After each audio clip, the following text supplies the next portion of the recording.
Hello students, welcome to my YouTube channel. मुझे chapter 3 चल रहा है, exercise 3.3 question number 3। Can a quadrilateral A B C D be a parallelogram. तो कहता है कि कोऑर्डिनेटर दे रखा है ए बी सी डी, क्या ये पैरेललोग्राम हो सकता है when if angle D plus angle B is equal to 180 हो। फर्स्ट पार्ट है, अगर डी प्लस बी 180 हो तो क्या वो पैरेललोग्राम होगा। और अगर A B equal to D C equal to 8 centimetre दोनों दे रखी है और ए डी 4 और बी सी 4.4, तो क्या ये कोऑर्डिनेटर भी पैरेललोग्राम होगा। और या फिर ये एंगल ए 70 है और एंगल सी 65 है, तो क्या ये पैरेललोग्राम होंगे, तो ये बताना है। तो हम देखें सॉल्यूशन इसका। थर्ड क्वेश्चन, पहले फर्स्ट पार्ट करते हैं। कोई ए बी सी डी ये है क्वाड्रिलेटर है, हमने मान लिया ये हमने बना लिया ए बी सी डी, एक क्वाड्रिलेटर बना लेते हैं, रफली से पता लग जाएगा। A B C D. अब इसमें ये दिया हुआ है angle D plus B, angle D ये है, एंगल बी ये है। डी प्लस बी 180, दोनों 180 है, इन दोनों का सम। देखिए पैरेललोग्राम में क्या होता है, अपोजिट एंगल इक्वल होते हैं। अब ये दोनों एंगल अगर 90-90 है तो ये पैरेललोग्राम हो जाएगा। लेकिन अगर ये दोनों 90 नहीं है, मान लिया एक है 110 और दूसरा है 70, मान लिया एक एंगल तो 110 हो गया और दूसरा है 70, तो इन दोनों का ये जो है दोनों हमारे इक्वल, हमारे इसमें ये नहीं।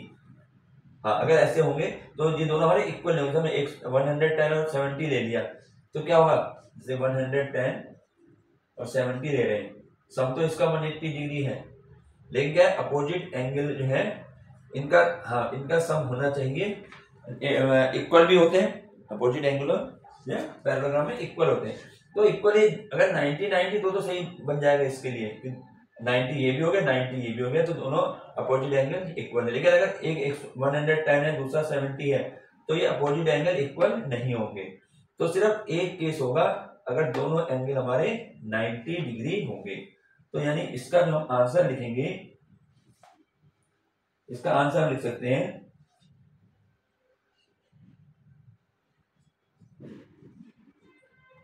इट कैन बी पैरेललोग्राम, ऐसे लिख दिया हमने, it can be parallelogram if each angle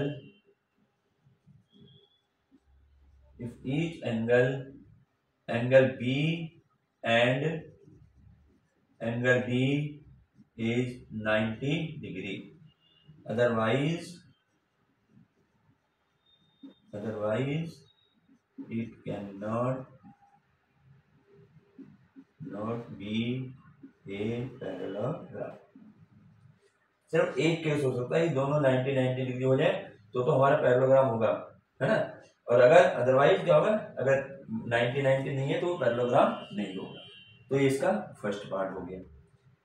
second part देखें, ये भी इसको मिटा के अब सेकंड पार्ट देखते हैं। सेकंड पार्ट में क्या कह रहा है, ये हमारा ये हमारे पास, इसको रफली बना देंगे यहाँ पर, और ए बी सी डी, अब यहां देखा A B equal to D C equal to 8, इसका मतलब ए बी और डी सी दोनों 8 के बराबर है। ए बी ये रहा, ये 8 है, और डी सी ये रहा, ये भी 8 है, ठीक है। और ए डी 4 है, ये 4 दिया हुआ है 4 सेंटीमीटर, और बी सी हमें दे रखा है 4.4 सेंटीमीटर। अब हमें बताना है कि क्या ये पैरेललोग्राम होगा। पैरेललोग्राम होगा ये हमारा पैरेललोग्राम नहीं होगा। क्यों? क्योंकि इस पैरेललोग्राम में क्या होता है, अपोजिट साइड्स इक्वल होती है, एंगल भी इक्वल होते हैं और अपोजिट साइड, ये साइड तो इक्वल है लेकिन ये साइड इसके इक्वल नहीं है, तो हम यहाँ देंगे नो, कर देंगे नो, ठीक है ना। कि क्या नहीं पैरेलल एबीसी पैरेलल नो। अब उसका रीजन क्या क्या नो लिखने के बाद लिखेंगे अपोजिट साइड्स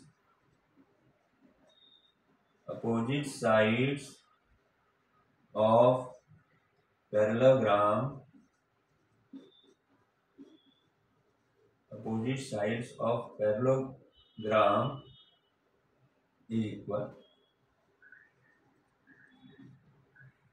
ये हमारा रीजन हो गया कि अपोजिट साइड पैरेललोग्राम की इक्वल होती है। लेकिन यहाँ पर क्या है, अपोजिट साइड इक्वल नहीं है। ये तो इक्वल है, ये इक्वल नहीं है, तो हमारा आंसर ये है नो। मेन आंसर ये है। क्यों क्यों है कि नो क्यों रखा, क्योंकि opposite side of parallelogram equal, opposite side जो पैरेललोग्राम की होती है वो इक्वल होती है, यहाँ पर इक्वल नहीं है। ये हो गया इसका सेकंड पार्ट। थर्ड पार्ट देखिए, थर्ड पार्ट इसमें दिया हुआ है, इसी में यहीं पे बना देते हैं। ये हमारे बना हुआ है और इसको हम इस तरीके से, अब देखिए इसमें अब एंगल दे दिया, एंगल ए 70, ये जगह मान लो 70 डिग्री है, ये तो रफली बनाना है, नाप के थोड़ा बनाना 70, और सी हमें दिया हुआ 65, ठीक है। अब इस यहाँ पर हमें, अभी तो हमें साइड दी हुई थी, अब हमें दे दिए हैं एंगल, ठीक। तो यहाँ पर हम इसको क्या करेंगे, यहाँ पर क्या, अब देखो अपोजिट एंगल भी इक्वल होते हैं, तो हम लिख देंगे नो, ये भी हमारा पैरेललोग्राम नहीं है। और इसका रीजन क्या लिखेंगे, opposite angle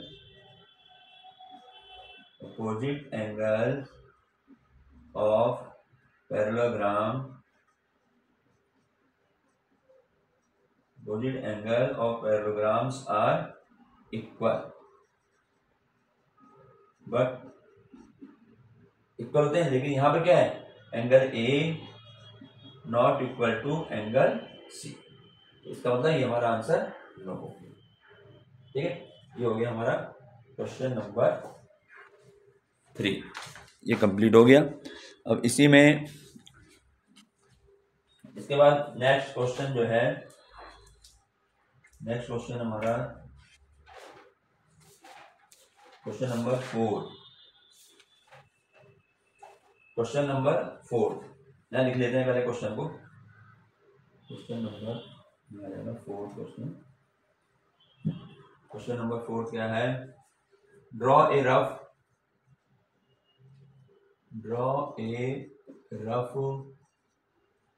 figure of a quadrilateral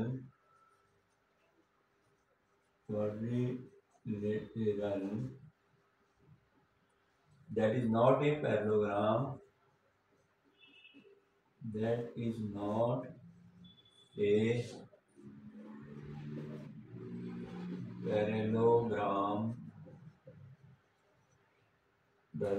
but has exactly two opposite angles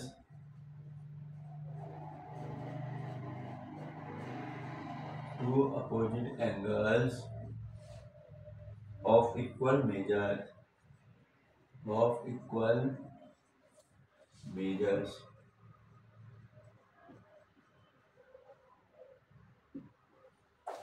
ठीक है। अब इसमें हमें जो है एक रफली ड्रॉ करना है, एक फिगर बनानी क्वाड्रिलेटरल की, लेकिन वो कैसा होना चाहिए, पैरेललोग्राम ना हो, but has exactly two opposite angle of equal measures, लेकिन उसमें दो अपोजिट एंगल इक्वल होने चाहिए। इसमें एक रफली डायग्राम बनाना किसमें होता है, ये ऐसा किसमें हमने पढ़ा है, ऐसा कौन सा क्वाड्रिलेटरल है कि जिसमें हमारे पास दो अपोजिट एंगल जो है इक्वल होते हैं और दो इक्वल नहीं होते।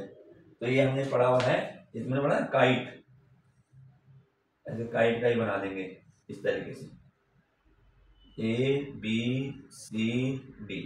इसमें क्या होता है, ये एंगल और ये एंगल इक्वल होते हैं, लेकिन ये दोनों इक्वल नहीं होते। तो उसने ये कहा है, और पैरेललोग्राम भी नहीं है, ठीक है ना, to opposite angle of equal measure, तो angle B is equal to angle D होता है ये। और इसकी क्या है, ये कॉन्जुगेटिव साइड होती है, ये इक्वल होती है ना, इस तरीके से कॉन्जुगेटिव साइड जो होती है। तो ये हमने काइट में पढ़ा हुआ है। तो इसका जो फिगर गिनना था वो ये होगा, इसका आंसर क्या होगा, काइट। बस ये आंसर हो गया। ये क्वेश्चन नंबर 4 हो गया। इसमें फिगर बनानी थी बस, जो कि हमारे इस प्रकार से बनेगी।